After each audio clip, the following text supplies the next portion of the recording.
Right, video time again. This is to narrate gluing a body, which is the last thing I showed you the other day was me gluing a fretboard onto a neck, which is now this, which came out really nice. The next thing I have to do is to carve the back here and heel shape and a couple of the other details of the head, and then this will get glued onto the body, right? Came out really nice. I could hear it. Like how it's ringing, very solid construction. The body fit is these two pieces here. This is a left-handed one, right? Usually, of course, right-handed is just the other way around. I'm also doing some right-handers, like this one. So this big lump of wood here, 2 layers, is what I'm doing again today. Now I've chosen again to use the difficult wood to use, which is the high glue. And again, I could really use this very normal everyday glues and do this. But I'm using the high glue again for no other reason than it dries really hard. And as I've said before, it gives a crystalline glue layer. It helps vibration transfer from one piece of wood to another.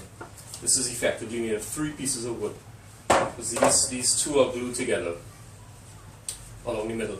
I don't know if you can see some really nice wood grain on this. Really beautiful when finished. And you can see it better there. Right, so having this, all the metal parts of the guitar mounted to the top here, where this joins the body, I want as tight of a glue joint as possible.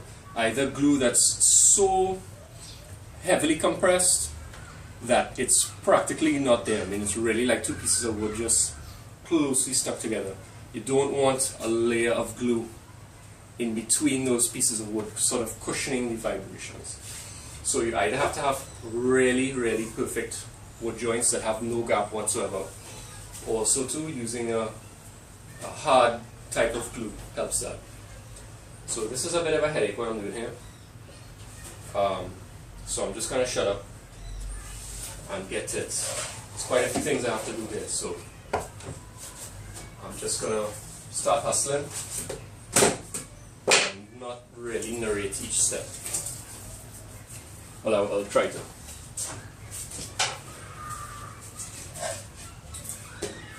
In the press, this piece of wood here will cushion the clamping effect.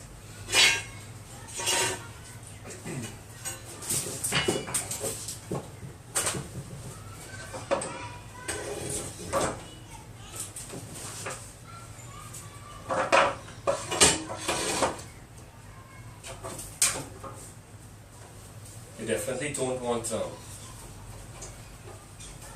your clamps actually biting down into the wood and damaging it.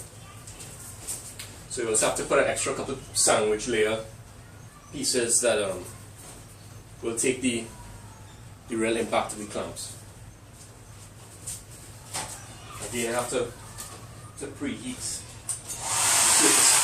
surfaces so that the hot glue, when hitting the cold wood surface, doesn't react and gel.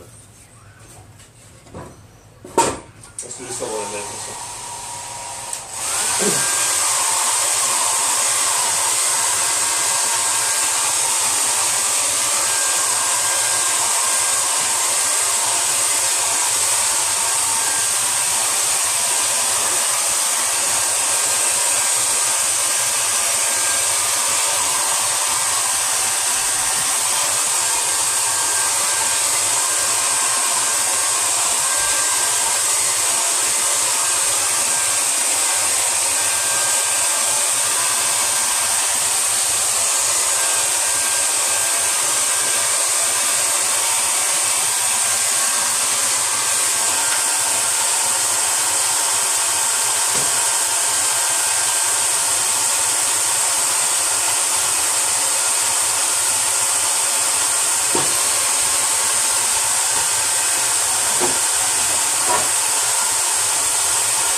everything I'm doing now is very well prepared.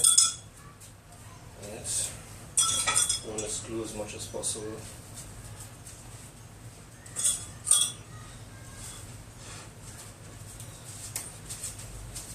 As quick as I can. I'm very limited amount of brush strokes.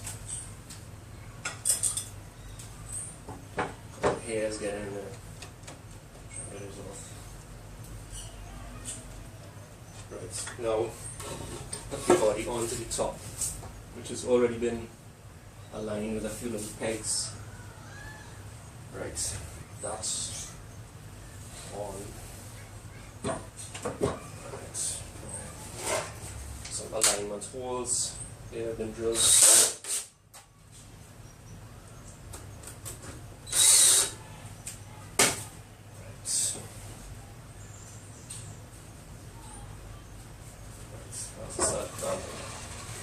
This has all been prepared beforehand.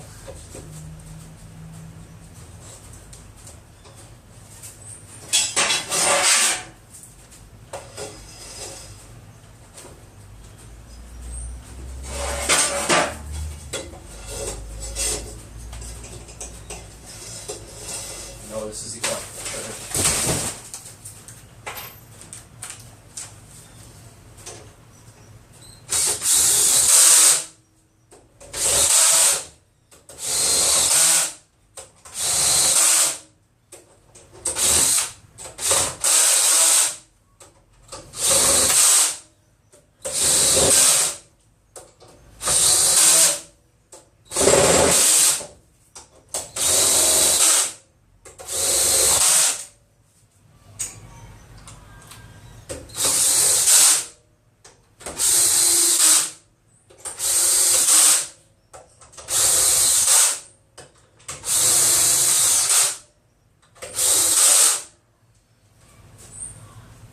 Right, this whole mechanism and this drill was something I designed myself to distribute that clamping pressure down as quickly as possible.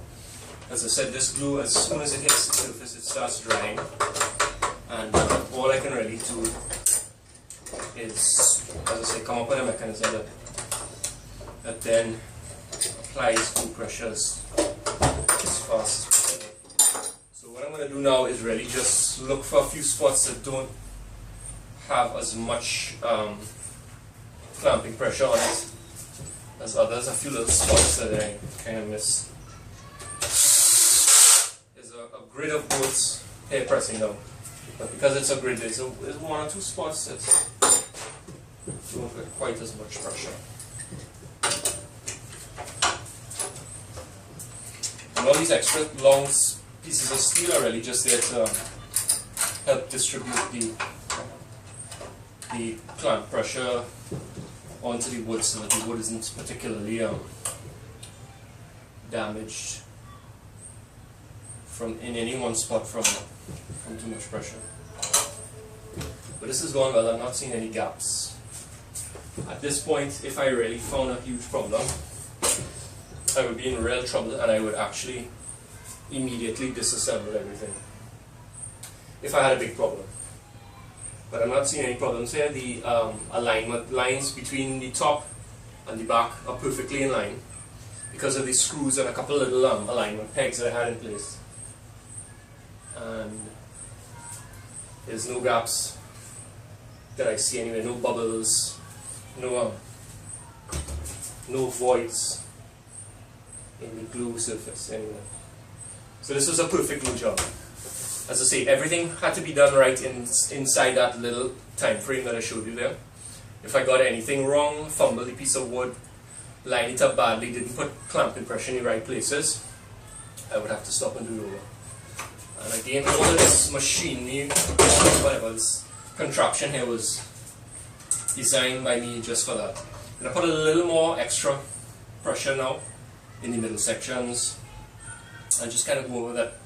All of them are, all these both have the right pressure, or equal pressure.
Yep. That's as good as it's ever going to get. And this body will now stay in this clamp at least a day, because even though it's gelling very quickly, I remember demonstrating to you before that already a very liquid glue is now kind of buggery and too stiff to actually be used, right? But so that's how quickly this becomes actually unusable. You see there, it's actually all kind of formless skin in the pot just from that minute of this top being opened. Right, so this is going to dry, as I say. The inside parts that may remain hot for a while take longer to cool down and harden up. So really and truly, as long as I can keep this in this clamp, it's fine. There's no downside to keeping it there pretty long. I'll keep it there just long enough for me to move on to the next job. So that's it.